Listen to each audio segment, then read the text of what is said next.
আসসালামু আলাইকুম। কথা বলছি আমি ডাক্তার মাহফুজ আহমেদ রনক, নাক কান গলা বিশেষজ্ঞ সার্জন। আমি জাতীয় নাক কান গলা ইনস্টিটিউটে ইএনটি স্পেশালিস্ট হিসেবে কর্মরত আছি।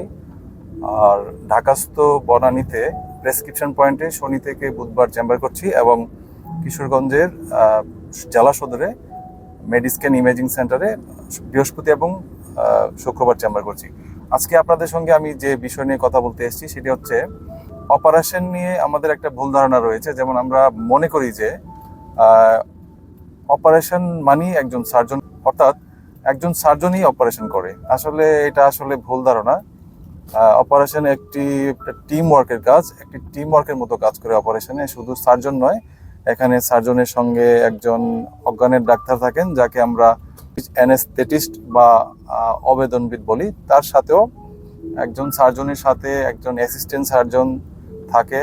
তারপরে আমাদের ওটি স্টাফ যারা, অর্থাৎ নার্স, ওয়ার্ড বয়, পুরো একটা টিম ওয়ার্কের ব্যাপার আসলে।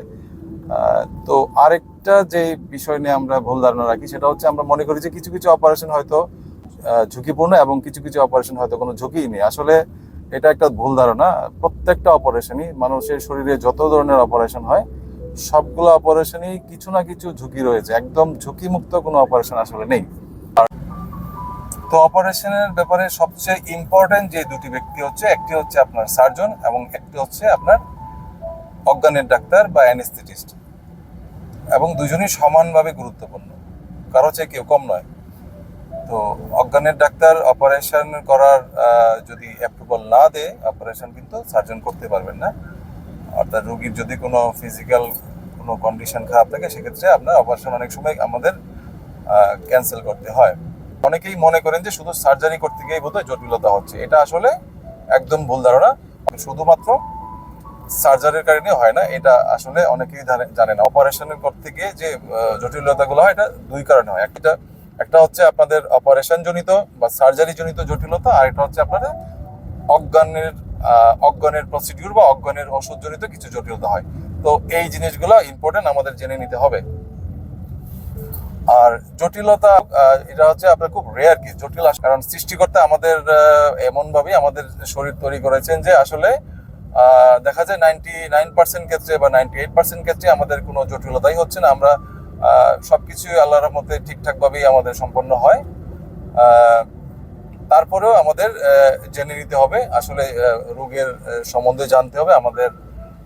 যেহেতু মানুষের জীবন নিয়ে কাজ, অপারেশন আসলে বা চিকিৎসা আমাদের মানুষের জীবন নিয়ে করি, সেক্ষেত্রে আমাদের অবশ্যই অপারেশনের প্রসিডিউর এবং প্রত্যেকটা স্টেপ বাই স্টেপ আমাদের একটু জেনে নেওয়া উচিত যে আসলে জটিলতাগুলো কোথায়।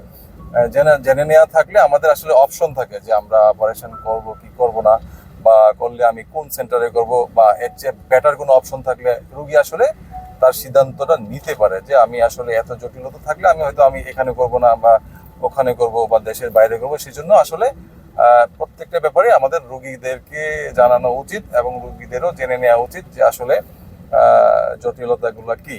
এবং সবচেয়ে আমাদের সবকিছু জেনে বুঝে আসলে অপারেশনে যাওয়া উচিত, সেটা রোগীর পক্ষ থেকেও জানা উচিত এবং আমাদের চিকিৎসকদের পক্ষ থেকেও রোগীদেরকে ডিটেইল জানানো উচিত। জানানোর পরে কনসেন্ট নিয়ে আসলে অপারেশনটা করা বা যে কোনো চিকিৎসা পদ্ধতিতে যাওয়া উচিত। আশা করি কথাগুলো আপনাদের কাজে লাগবে। সবাই ভালো থাকবেন। আসসালাম।